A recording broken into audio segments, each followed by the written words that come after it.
Hello, I'm Gary Hampton. I hope you'll stay tuned. Very shortly, Mike Hixson, Glenn Colley, and I will be talking about how to affair-proof your marriage. Live from the Gospel Broadcasting Network located just outside of Memphis, Tennessee. Be a part of today's episode by calling in or interacting with us through Facebook. Now from Olive Branch, Mississippi, it's GBN Live. Good evening and welcome again to GBN Live. We're so glad that you're with us this evening. We have a great program. We're going to be talking about how to affair-proof your marriage, and it's going to be a great program. We have with us tonight Glenn Colley and Gary Hampton. And gentlemen, so good to be with you. Good to be with you. Appreciate you guys taking time to be a part of the program. I guess as we begin, maybe by way of laying a foundation, in our day and time, a lot has changed in terms of the dynamics of marriage. And so, for those who are watching the program, how would you define, biblically speaking, marriage? Well, what is certainly true is what you just said. There are large segments of our society that simply have disregarded marriage altogether, and of course it's to our national and world peril. Marriage is something that occurs in the heart of God. When in Matthew chapter 19 and verse 6, what God has joined together, that's the reality of marriage. It's not just that we do this legally, it's that God records it. And it's so impressive to me, Mike, that through the Scriptures, Old and New Testaments, you have evidence of God's love for marriage. And really, it seems to me that this is a great place for us to begin this discussion, is that adultery is wrong because marriage is right. That's right. And God, I mean, think about the passages and the penalties exacted for adultery. You got Exodus chapter 20, thou shalt not do this, you can't do this. Mm-hmm. Leviticus, the law, exacted the death penalty for it. Mm-hmm. When you get to the New Testament, you got Matthew chapter 19, and for this reason, you can put away your wife and marry someone else and have God's approval for this cause. Right. And then Romans chapter, you get on. But anyway, the point is that the reason why we know that marriage is so good in the eyes of God is because of the strong way that He has enforced this and the question of adultery. It's true about people in our lives, is that you take a man who is not so opposed to evil. Mm-hmm. It's because he's not too excited about righteousness. Yeah. But God is. And so that's why He comes down so hard on this question of adultery. I think the one thing we want to pick up on at the outset, in addition to what Glenn's already said, is that marriage and God's understanding of it is not limited to any one spot in time. Mm-hmm. That it was a principle that was established in the beginning. You referred to what the Lord said, Matthew chapter 19. In the beginning, God did this. And He established what could really be described as an overarching principle. Mm-hmm. And that overarching principle for every generation, for every law, is the same, that God intends for a man to leave his father and mother and cleave to his wife. So one man for one woman for life is the real plan that God had in mind. Yeah, in Matthew 19, you alluded to that a moment ago. When Jesus was asked the question about divorce, He went back to the beginning, to the very beginning. Mm-hmm. And so we talk about the dynamics of marriage changing, and the boundaries, so to speak, have changed. What do you think has led to the demise of the sacredness of marriage? Because I think that opens the door for adultery. Well, there's no question about that. Mike, the world's always going to act like the world. And what this has done I think, maybe on the positive side, is to make the message that we're bringing from the New Testament all that more distinctive and impressive. Because ultimately, the way of the world in reference to adultery or the diminishing of the importance and sanctity of marriage, ultimately it's always going to fail. It will always fail. And back to your point too, though, Romans 7, verse 2, a woman which has a husband is bound by the law to her husband so long as he lives. And you know how that passage goes on.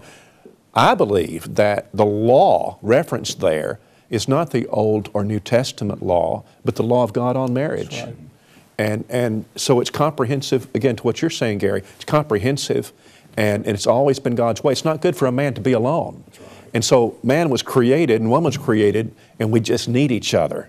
We complement one another. And anyway, aren't you thankful that we serve a God who created us and then showed us the light, and this is the direction, this is how you go? Absolutely. You know, when we talk about God as a benefactor, and you think about the goodness of God, and as you mentioned a moment ago, God is the one that decreed it's not good for a man to be alone. And God recognized that the woman was the perfect complement to the man. Yes. And sadly, we have misconstrued God's law of marriage in our world today, and things have changed so dramatically. And we talk about the danger of adultery. Do you think maybe to some extent the failure to recognize the permanency of the relationship has also opened the door to adultery, expendable marriages? I think we live in an era when almost everything is throwaway. There's almost a planned obsolescence for so many things. And we have allowed that to slip into areas where it does not belong. Mm-hmm. That if I go into a marriage committed to be there for life, I am going to have a different approach than if I go in thinking, well, if this doesn't work out, I can always get somebody else. You know, I think that is a large part of the problem. God saw marriage as a contract, a covenant.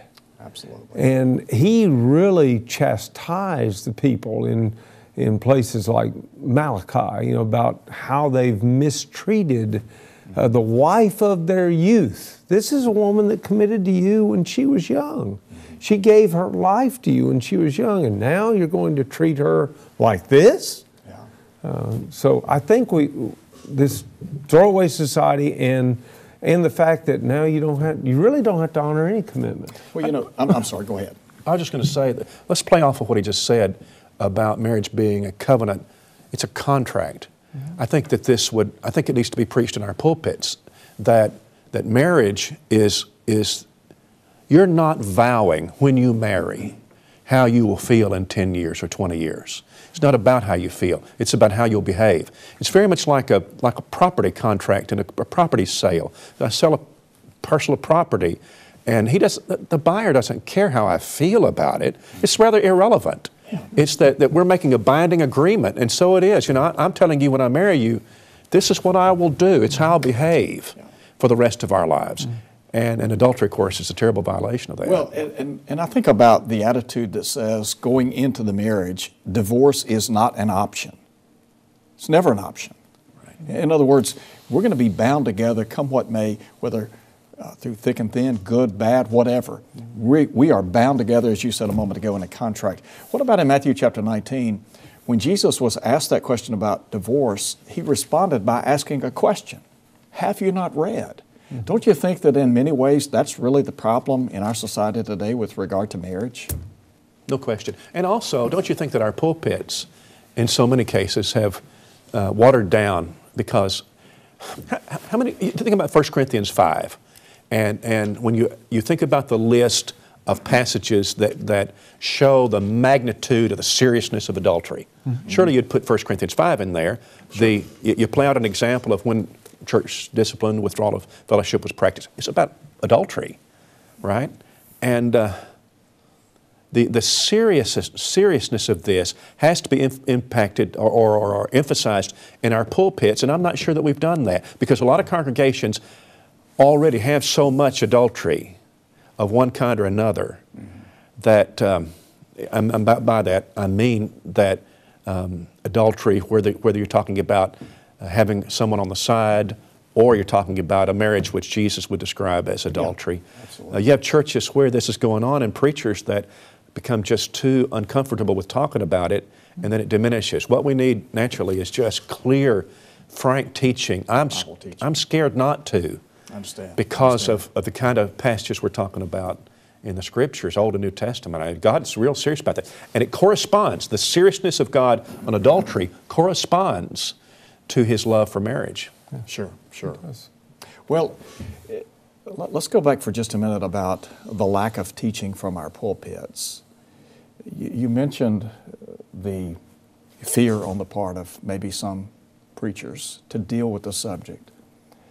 And yet, Paul in 2 Timothy chapter 4 said that we're to preach in season, out of season. And I remember Brother Keeble used to say that means when they like it and when they don't like it.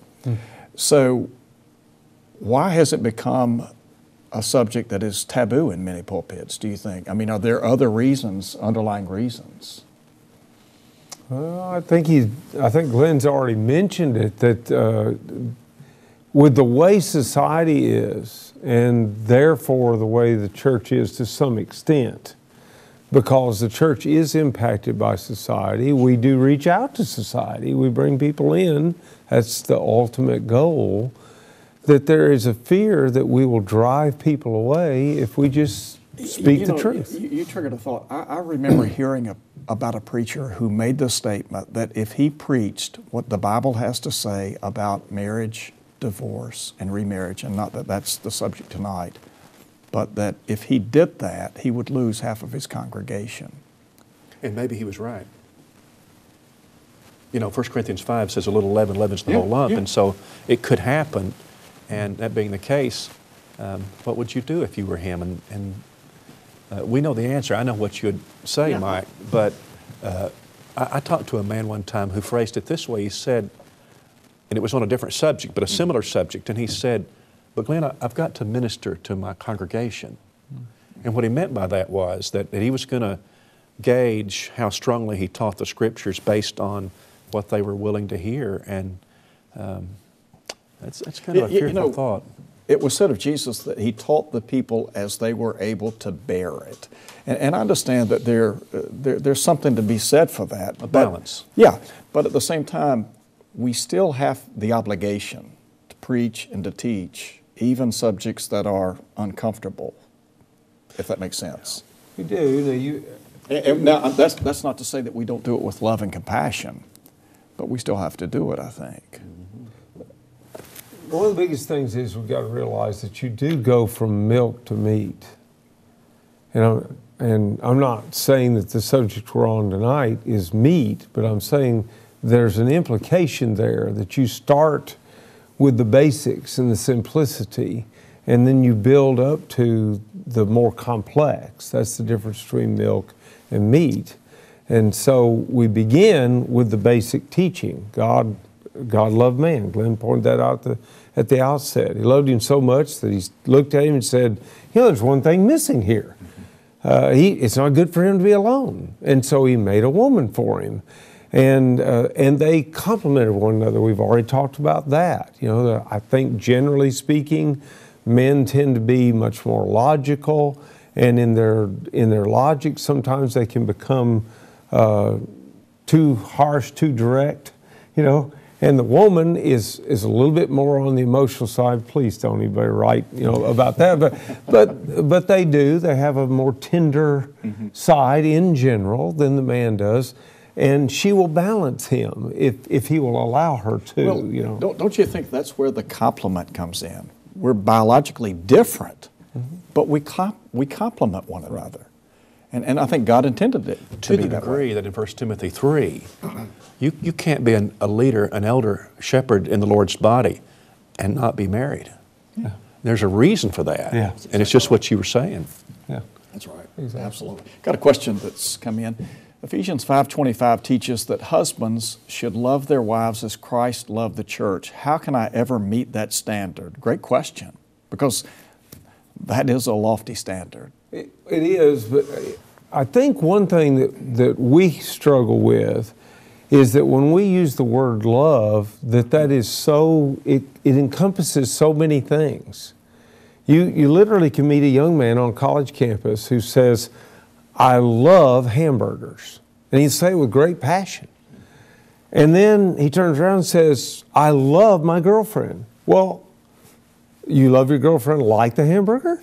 Or is there a difference here? The Greeks, wonderfully, had 4 words to express love. Eros, we can almost hear the word erotic, coming out of that. Interestingly enough, that word is never used in the New Testament.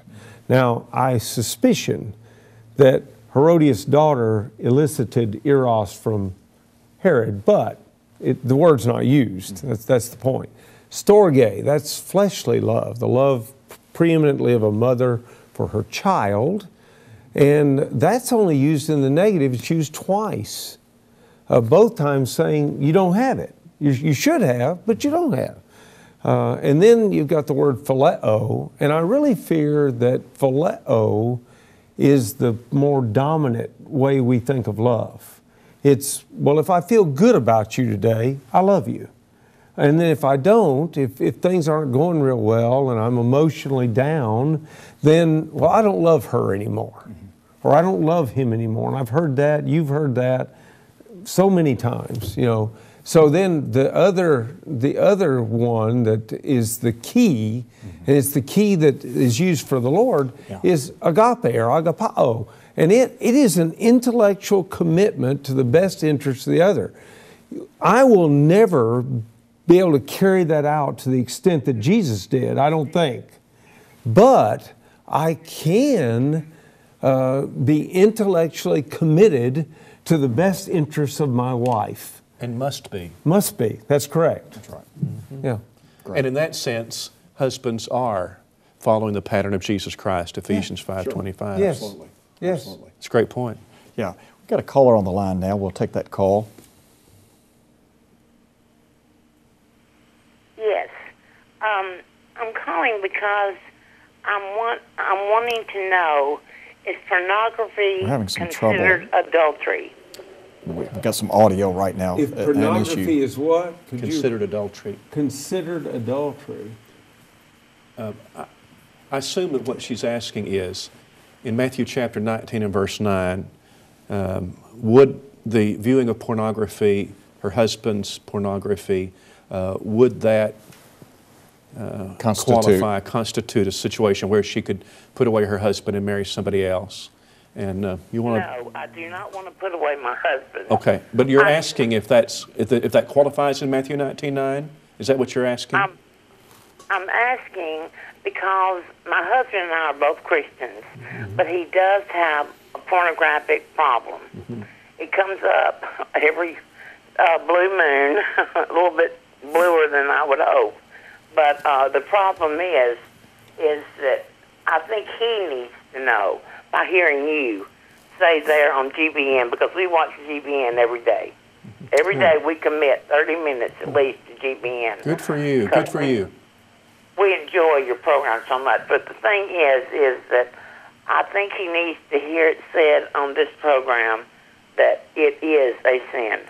That God looks as a marital sin. It is adultery. Because they're looking at pictures of sex, and maybe are they wanting to join in? I mean, what does God think about this? That's what I want to know. Well, I'm not sure that personally I would want to go, and you didn't ask this, I'm just dealing with it as a whole, trying to. I am not personally sure that you absolutely could say that if a man was involved in pornography, that would be grounds for divorce in God's eyes. I don't want to go there. Here's where I do want to go. I do not want a divorce. Yeah. I don't even think about divorce. Right. Here's where I want to go. In the Sermon on the Mount, the Lord in Matthew chapter 5 talks about the difference between the way men were talking about it in his day and really the spirit of what God wanted. And he says, "You've heard that it was said to those of old, you shall not commit adultery. But I say to you that whoever looks at a woman to lust for her has already committed adultery with her in his heart. If your right eye causes you to sin, pluck it out and cast it from you. For it is more profitable for you that one of your members perish than for your whole body to be cast into hell."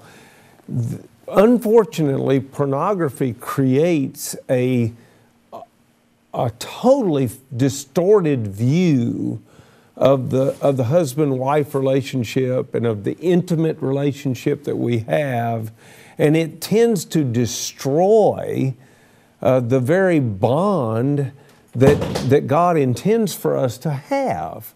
So I would definitely say stay away from the pictures of disrobed, and that could be men or women, and we are speaking to both men and women, because oddly enough, with the advent of the growth of the internet, the rise in women viewing pornography is dramatic.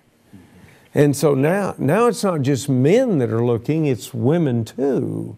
And all of us are ruining, it ruins your concept of what it ought to be in the home. It's so true. I want to say two things in addition, agreeing with what Gary is saying.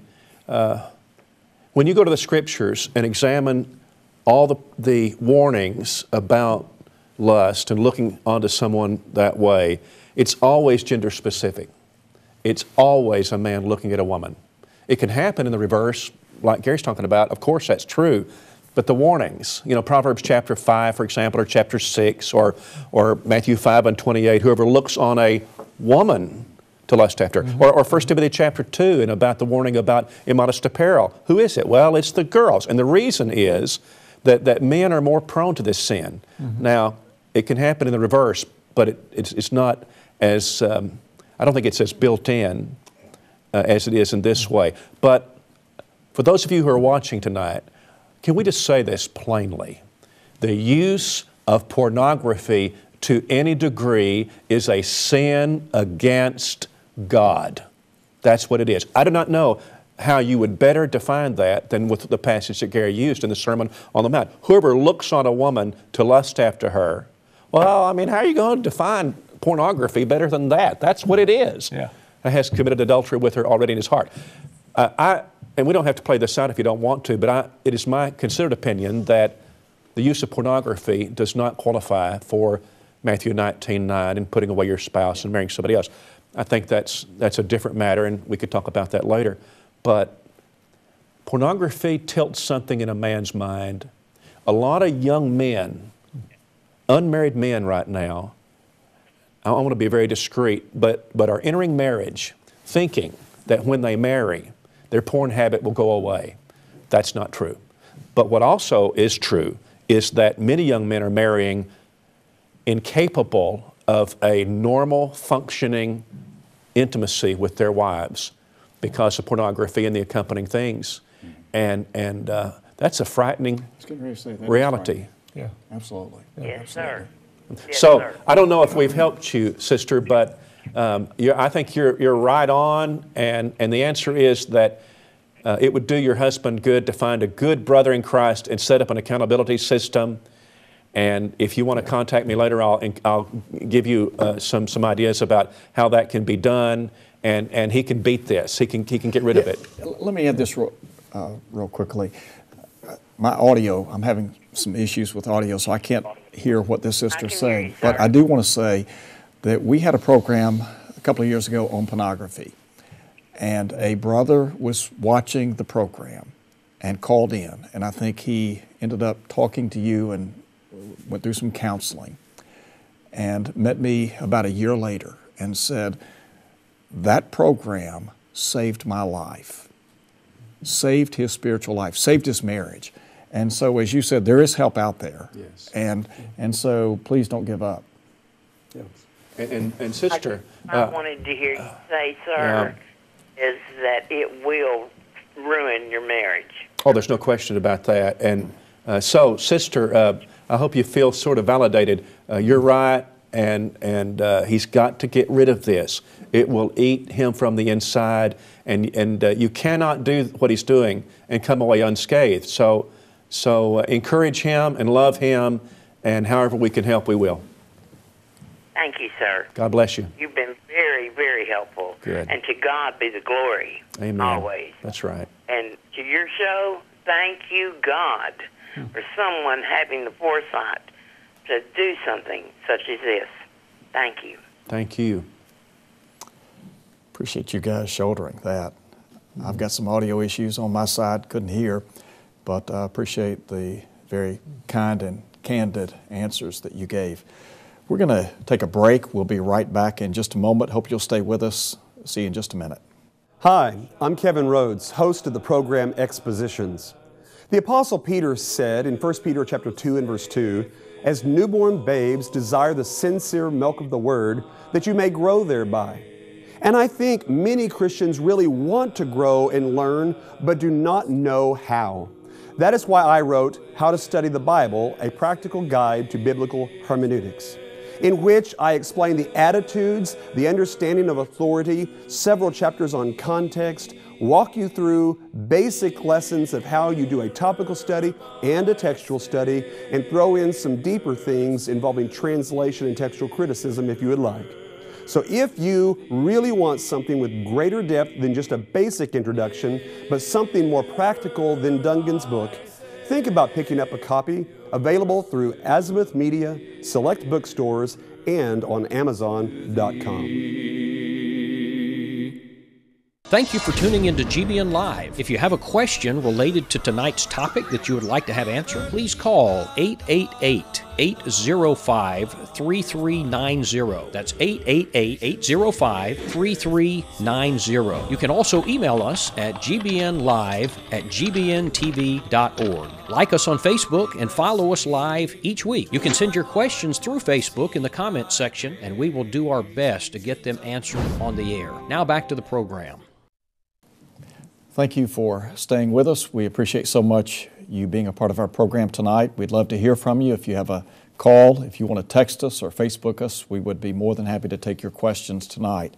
We are discussing how to affair-proof your marriage, and so we want to take your questions, your comments tonight, and we want to begin, I guess, this segment of the program talking about some tips maybe to prevent affairs. And so what are some practical things that couples can do to solidify their marriage and prevent a third party? Boy, the one thing that I like to talk to people about, so many times we get so wrapped up in our day-to-day existence, and children come along and we've got this event and that event and the other event. We're being pulled every which way and we get so busy. And then somewhere in that time frame, the husband and wife begin to drift apart. And when they come in and they say something like, "I don't love her anymore, I don't love him anymore," whatever words they use, I like to say, well, how did you start out loving each other in the first place? What did you do at the beginning? How did you treat her? You know, I think about, for example, myself. When I first was dating my now wife, that, make sure you open the door for her, make sure she gets to things that she would enjoy. Maybe nothing very expensive. I didn't have any money, but still, some little something and things like that. And then, we make our way along. Of course, in my life, it can't quite work this way, but I've known guys that did this. Now they instead of opening the door for her, they go sit in the car and honk the horn and say, "Come on, let's go." How's that working out for you? Yeah, really. So what do you think, Glenn? Oh, I think you're exactly right. And when you talk about affair-proofing your marriage, surely this has to be number one. Good marriage is hard work. Good marriage is something you have to dedicate yourself to every day. And it is you act every day in marriage in anticipation of the warm feelings. Mm-hmm. If you get that reversed, you're in trouble. Because that's what you're saying, is that I don't feel the warm feelings, therefore I'm not going to act. When she treats me better, then I'll be nicer to her. But that's wrong. Yeah, you mentioned something that I think is worth exploring maybe a little bit more with you guys, and that is, you talked about how we're being pulled in so many different directions, that we fail to spend adequate time with one another. And that's true with the family unit as a whole in many cases. But I remember years ago, a fellow told me, he said, my wife and I, we woke up one day and there was this canyon that was distancing us from one another. So how'd you get there? So how do you get back? Let's just say somebody has allowed that to occur over time. They haven't spent adequate time. So how can you rectify that and reignite those feelings for one another again? You act first in anticipation of the feelings.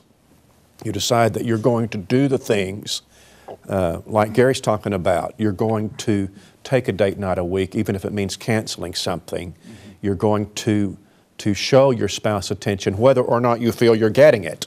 You know, you're going to take the initiative to make this marriage better, but not because you feel it, because you got that canyon that you're talking about. So I don't feel it yet, but I'm going to act in anticipation of that. That's what you do. What about communication?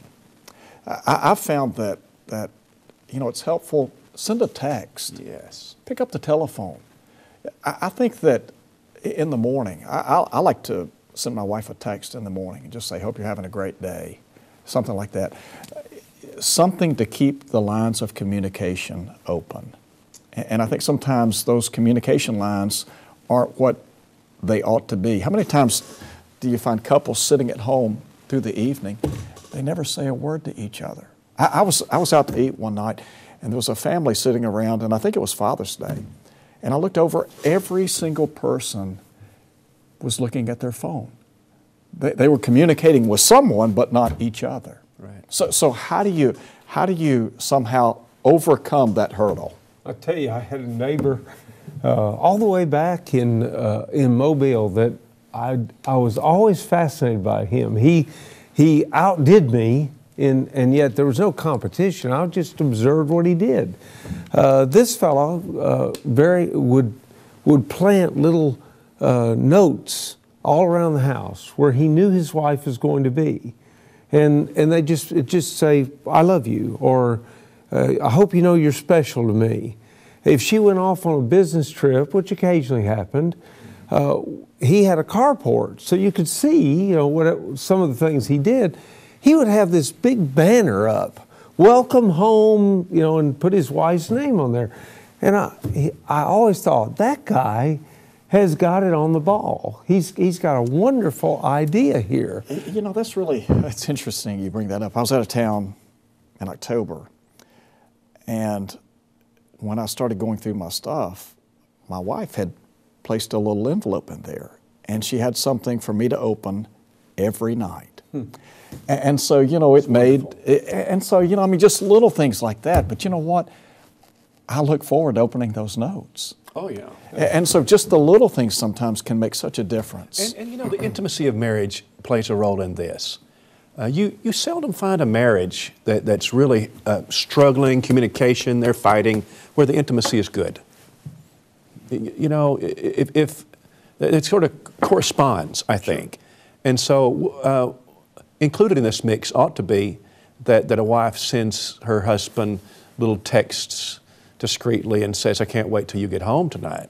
And what happens is that you build this, "I want to be with her," and you ought to schedule that. You ought to plan for that and flirt with each other. And you do this, again, you have to act first and then anticipate. I like that. The feelings. So what are some other tips that would help people to prevent a third party in their marriage?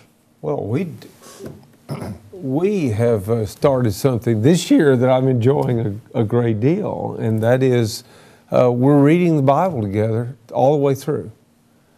And we sit and we allow someone else that's a professional to read it, but we've got it set up to where whichever one of us has a thought, we can push pause and we discuss and we interact about it. And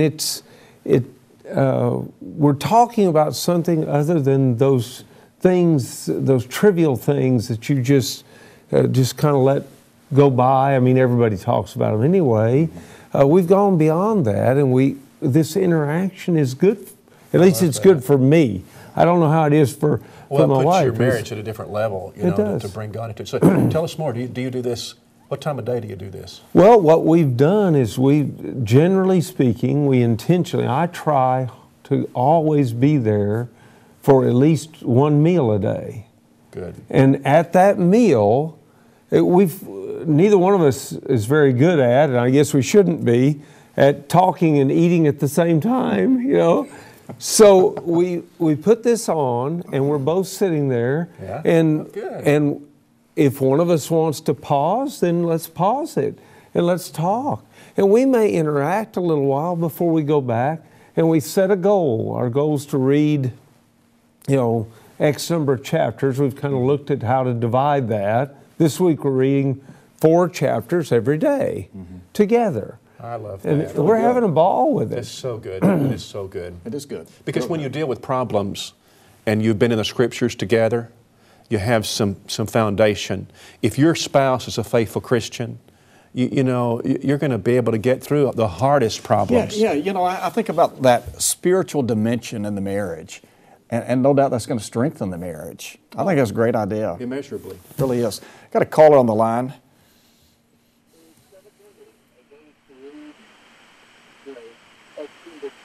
Hello. Yes, ma'am. Hi, how are you? Doing well. How are you? I'm well. I wanted to ask the question, what do you do when your husband chooses to live separate and apart from you and then goes outside of the marriage? Wow. When you speak of the, you know, adultery and, you know, trying to prevent, you know, an affair in your marriage. But I just don't know what to do or how to do it, or, you know, I just don't know. I'm trusting God every day and praying, so. Sure. But I can't make that choice for him. He has to make it for himself. Yeah. Is he interested in staying in the marriage? Sometimes I say yes, and then sometimes I would say no. It's like a thing going back and forth. He's there, and then he's not, and he's ready to walk out, but then he comes back, and then he says he wants to stay. It just constantly goes back and forth. What would you say? Well, I would love to see the two of you sit down and actually listen to each other. And I know that sounds kind of strange, but I have observed about myself, especially some years ago, that when even my wife was talking to me, rather than really hearing her, I was kind of like the old country boy, you know, with the gun that you had to ram the rod down and all. While she's talking, I'm loading the gun, you know, for my next shot, and I just say whatever it was I thought, and over time I came to realize I wasn't really hearing what she had to say. And so I would offer this, and this is something I do with a lot of people before they get married, is I offer some rules for fighting. And the first rule is, before I can say anything in response to my mate, I have to reword in my own words what they just said to me. And I try to get everybody to be fair about this. You could be very much a stickler and we'd never get past anything. But she has permission, and should, and I have permission as well, to say, well, that's not quite what I meant. Sometimes we really don't hear each other. I didn't hear you, you didn't hear me. So we begin there. I think you two need to hear each other. My suspicion is that it's when you're not hearing each other that his solution may be, and I don't know him, and I'm not trying to prejudge him, but his solution may be, well, look, I'm tired of this. I'm just going to wash my hands up and walk away. And then when you have a better day, maybe then he wants to stay. Now, I don't know, but I think that would be a beginning place. Let's hear each other. Another thing is, I think for the strength of a marriage, that fighting needs to be limited. About 30 minutes, and I mean it ought to be on a timer. Now, just about everybody's got a phone now that has a timer on it. Put a 30-minute timer on it, and here's why I do that. I used to let people come into my office with a problem, They said, can I come talk to you? Oh, yeah, come on. We didn't set any time. And so we'd be going along. They'd just be eating my day alive. You know, I was getting nothing done because they weren't talking about the problem. And then I would say, well, brother or sister, I've got to get some more work done. And then they'd start telling me the problem. And I said, well, if you set a time limit, you say, we're only going to talk about this 30 minutes, then you've kind of got to get with it. You've got to talk about it. And here's the other thing. It's when you fight, it needs to be on a specific subject. We're not going to talk about everything.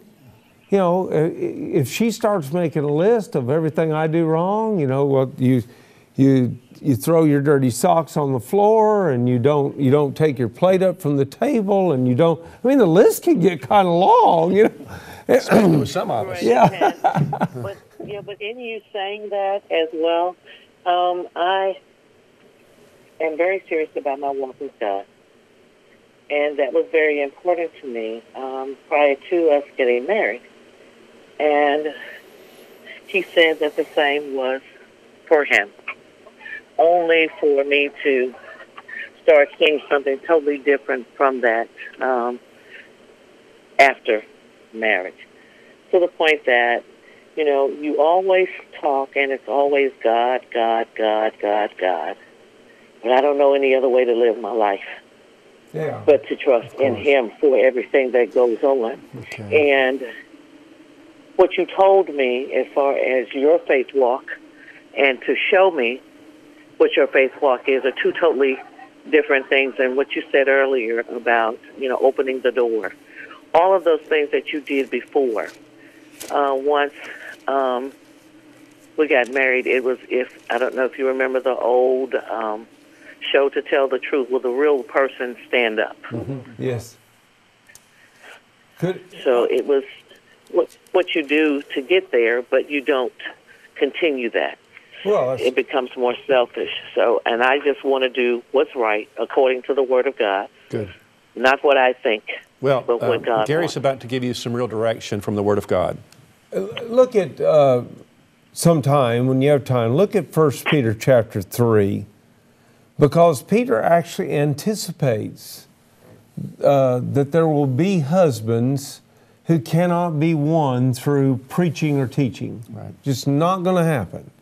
And so here's what he says about that.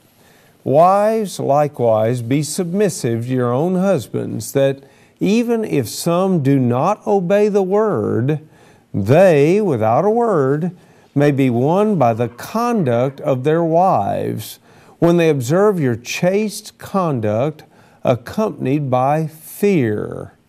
Do not let your adornment be merely outward, arranging the hair, wearing gold, or putting on fine apparel.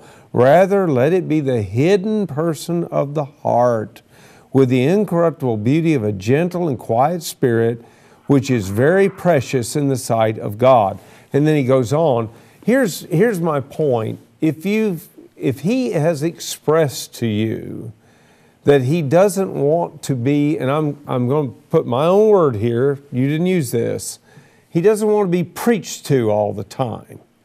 He doesn't want you to constantly be, and again, my words, not his, shoving God down his throat. Then I would urge you to talk less about God and let God shine in your life more. And that will preach to Him in ways that your words apparently right now cannot do. That's exactly right. Now here's what I want to suggest as we continue this thought. I would suggest that you sit down tonight and you make a list on paper. This is the list of what your husband would change about you if he could. Now I'm not going to ask you to say it on the air, of course, but I want you to make that list. This is what my husband, if we ask him the question, what would you have me change? This is the list of what he would change. And then give us a month and change those things. Now, what Gary said about showing God through the way that you live is the point, but what your husband will understand is that Jesus makes you a better wife. she's a Christian, she's into, as he might put it, this God thing, but here's how it translates to the way I get it, and that is that she's a better wife. And then I want to say that at the end of that 30 days, you sit down with him and you say, I want to have a real marriage with you. And here's some conditions. If you'll do it, I'll be the best wife that I can possibly be to you. Now, would you be willing to make that commitment? Can I tell you that I did that? And in doing so, some changes started to come about. I said, this is God's project. It's not mine. Good. And I am consistently in prayer, praying that those things will continue. And this has happened, I would say, in the last week. But to separate yourself from me in the home, and I said, I'm going to let God have his way in that for him to bring him back. Okay. You got to do this. What you've got, I want to encourage you to keep doing it, and think about it this way now. You're going to be judged one day by the kind of wife that you are. He'll be judged by the kind of husband he is. You do this in service to Jesus. All right? Okay. You be the best wife you can be in service to Jesus, no matter how your husband chooses to act. Now, there could be a time that you just can't bear it anymore, and that would be a different approach that you'd take. But for now, do 1 Peter 3, 1 through 7. Okay. That's what Brother Gary read a while ago. Read it again. That's your passage. And be the best wife that you can be to that man. And then you're creating an atmosphere where he can be the best he can be. Now, that's not magic. It's just plain old hard work. Yeah. And that's what you've got to do. Amen. Time. Yeah. I thank you for me. I thank you from the bottom God bless of my you. heart. I thank you for that. Yes, thank you. Thank you for calling in. Thank you. All right. Bye-bye now. We're going to take a quick break. We'll be right back in a couple of minutes. Hope you'll stay with us. In Luke 10 and verse 2, Jesus said that the harvest is plenty, but the laborers are few. 2,000 years later, that statement is still true. The church and the world desperately need more preachers of the gospel, but good preachers aren't born, they're made. Consequently, in 1971, the Carnes Church of Christ decided to commit themselves to preparing and training men to preach the gospel. Thus began the East Tennessee School of Preaching and Missions. Over the past 45 years, this congregation and School of Preaching has prepared and trained nearly 500 men to go forth and preach the gospel. In 2012, the name of the school was changed.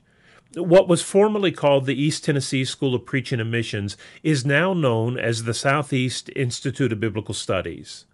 Although the school has undergone a change in its name, it still has the same mission, it still has the same commitment to truth, and it still has the same pursuit of balance. We trust that you also realize that good preachers aren't born, they're made. And if you have a desire to answer Jesus' call for laborers, we'd like to help prepare you. If you'd like more information about us, please visit our website at wedopreaching.com. GBN Live is brought to you by Churches of Christ. If you have any thoughts or concerns about tonight's content, please write to us at 8900 Germantown Road, Olive Branch, Mississippi, 38654. Our email address is gbnlive@gbntv.org. Feel free also to call us at 888-805-3390. To view past episodes of GBN Live, visit our YouTube channel at youtube.com/user/GBN TV. Just search for Gospel Broadcasting Network, and don't forget to click subscribe for updates on new episodes and to see when GBN goes live. GBN is also available on Roku, Apple TV, iPhone, iPad, Android, and Kindle Fire devices. To find out more, visit gbntv.org. Thank you for staying with us. We've got about 10 minutes left in our program tonight. We're going to try to cover some material very quickly. We did have someone that took the time to email us tonight via Facebook, a fellow that had been in combat, 2 tours of duty, and I know you guys wanted to maybe say something to him about the complex situation that he is facing in his marriage. Okay, I'm going to say something. I want Glenn to follow up what he's already mentioned to me. My heart just breaks for what you're going through. and for what your wife's going through, frankly. And I do not believe that this is quite the venue for us to really talk about these matters. Instead, I want to urge you, please, to try to find a good Christian counselor who can listen to you and can help you work through this. And if you do not know one, I would urge you to recontact the station here and let's see if we can't find somebody who can help you. Now, Glenn also had something else. Well, that's exactly what I think. And I would just add that the way I would go about it if I was you, I would go to a quiet place, conversation with my wife, and say, I love you, I want to be married to you for the rest of my life. Can we get counseling? And take it on yourself. I know that I'm blowing the marriage. I know I'm messing up, and I want to do better. Will you come with me and let's do this counseling together? That's what I would do. Great advice. Thank you guys very much. I'm going to take a question very quickly. What does the Bible say about reasons you may separate from your spouse? For example, abuse. And for how long? 2 weeks, 6 months, 2 years. I fear a long-term separation may lead to adultery. How do you respond to that? It's a biblical observation at the end.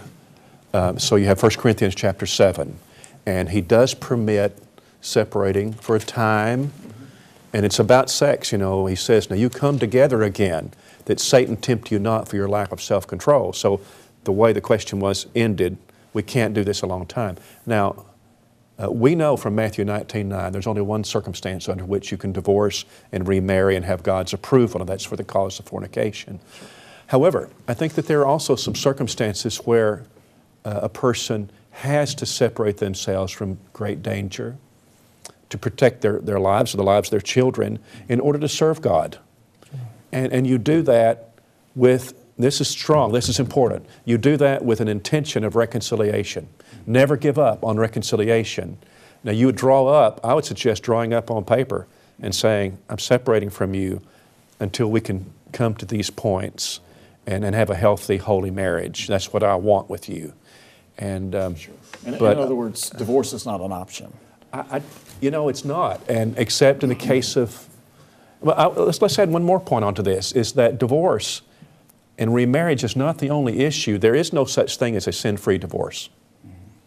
Okay, so you don't have the option of saying, I'm going to break my vow to you and just divorce you, and if I don't remarry, then I'm all right. I don't know why anybody ever thought that, because this is a sacred vow. So you have some egregious problem, alcoholism, drug use, abuse. Separation appears to me to be permitted in 1 Corinthians 7, but you do so with a mindset of reconciliation when you can get it straightened out. Absolutely. And one of the biggest things that I think that we all need to learn is to be able to go to our mate and begin by saying, I love you. I will always love you. You cannot do anything to break my love for you. But if you insist on continuing down this path, I cannot remain with you until you rectify that, but I will love you anyway. Yeah. And if you adjust it, I'll come back. Good. Yeah. That's right. I think very, very good advice. I couldn't help but think about the prodigal son in Luke 15. The father still loved the son, didn't like what he was doing, but he still loved him. Yes. Another question, is it okay to see other people or date when you're separated from your spouse? Absolutely not. That is like saying, well, I know I'm a diabetic and I'm not supposed to have any sugar, but it surely won't hurt to have one chocolate kiss. It's just inviting. It's trouble. Inviting trouble. You know, it's all it is. It's so true. Can we just build on that? You want to protect your marriage from adultery. You can't wait for big issues. You've got to start with the little things because that's where it gets really dangerous. Christians don't commit adultery because they plan to do it. They commit adultery because they don't want to not do it bad enough. And so you start with the little things. You don't go to lunch alone with a woman. I'm a preacher, and I don't go visit women by myself. And you know, if I go to a door and knock and say, "We're glad to have you this past Sunday in worship," she says, "My husband's in Albuquerque. Come on in, and I'll fix you some tea." You know what? I'm not going in. Thank you. No, I'm not going to do that. Don't counsel a woman alone in your office. Don't, you just take these precautions and you don't violate them. And anytime you're in a circumstance with a member of the opposite sex and something is said or done that makes you feel uncomfortable in the context we're discussing it, you always say something of a complimentary nature right then about your spouse.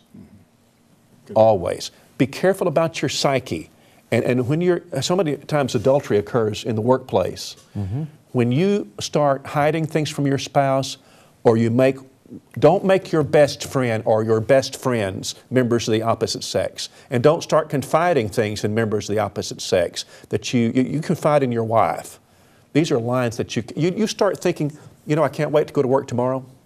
You don't say it to your wife, but you think, my coworker's going to be there. She smells good. I really like her. You're standing close to quicksand there. Yeah. If you don't want to fall down, don't walk in slippery places. That's what. And about what you said a while ago, Gary, about the cell phones, can we just make a rule tonight that in your marriage, you've got to stop using the cell phones at the meal table, unless you're looking something up to contribute to the conversation, or there's an emergency, and I mean somebody's really bleeding. Yeah. Don't look at your cell phone, because you're gonna end this marriage one day and regret the time that you wasted not talking and looking at each other. Yeah. Right. Let me, very quickly, we've got one question that's come in. Let me just see if we can nail it very quickly. My sister's husband cheated after dealing with my sister, who is difficult, demanding, hard to live with for many years. They've tried counseling, nothing working, because my sister blames all of the problems on her long-suffering husband who made one mistake. She refuses to take responsibility for any of the problem. What can I do? Oh, that may be that's a terrible struggle, because we all want our families, sisters, brothers, mothers, fathers, we want our children, we want them all to do well. Every one of us do. And I would suggest that it may be time to just ask questions. Too many times I think I'm trying to make my point. And if I could just ask some questions, and they may have to be very, very careful. Is there anything you think you might be able to do to help make your marriage better? Yeah. You've stayed with your husband. I appreciate and love you so much for doing that.